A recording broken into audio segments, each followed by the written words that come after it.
ஸ்ரீரங்கத்தில் சித்திரை தேர் திருவிழா கொடியேற்றம் நடைபெற்ற காட்சிகளை பார்க்கலாம்.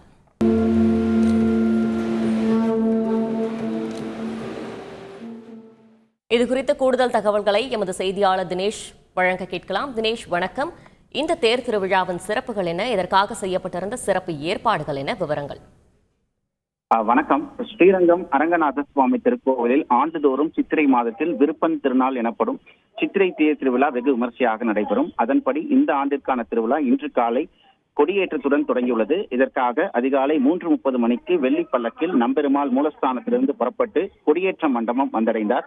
பின்பு அங்கு தங்கு கொடிமரத்தில் உள்ள கொடி படத்திற்கு பட்டர் சுவாமிகள் மற்றும் அர்ச்சகர்கள் பூஜைகள் செய்யப்பட்டு சரியாக 6:15 மணிக்கு மேஷ லக்னத்தில் மேளதாளம் முழங்க கொடியேற்றமானது நடைபெற்றது. வழக்கமாக சித்திரை தேர் திருவிழா என்பது 11 நாட்கள் நடைபெறும். அதில் முக்கிய நிகழ்வாக வருகின்ற 1ஆம் தேதி கருட சேவையும், 4ஆம் தேதி நெல்லளவை கண்டருளும் வைபவமும், 5ஆம் தேதி நம்பெருமாள் தங்க குதிரை வாகனத்தில் வையாளி கண்டருளும் உற்சவமும் நடைபெறவுள்ளது. சித்திரை திருவிழாவின் முக்கிய நிகழ்ச்சியான திருத்தேரானது வருகின்ற 6ஆம் தேதி அன்று அது காலை 6 மணிக்கு தேர் வடம் பிடித்த நிகழ்ச்சியானது நடைபெறுகிறது. இந்த சித்திரை தேர் திருவிழாவிற்கு தமிழகத்தின் பல்வேறு மாவட்டங்கள் மற்றும் பிற மாநிலங்களில் ஏராளமானோர் வருகை தர இருப்பதால் இந்து சமய அறநிலையத்துறை மற்றும் கோவில் நிர்வாகம் சார்பாக பல்வேறு ஏற்பாடுகளானது செய்யப்பட்டுள்ளது.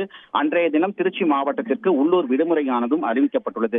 இந்த கொடியேற்ற நிகழ்விற்காக பெரும் திரளான பக்தர்கள் கலந்து கொண்டு ரெங்கா ரெங்கா என பக்தி பரவசத்துடன் வணங்கி வழிபட்டனர். விவரங்களுக்கு நன்றி தினேஷ். செய்திகளை உடனுக்குடன் தெரிந்து கொள்ள உடனே சப்ஸ்கிரைப் பண்ணுங்க.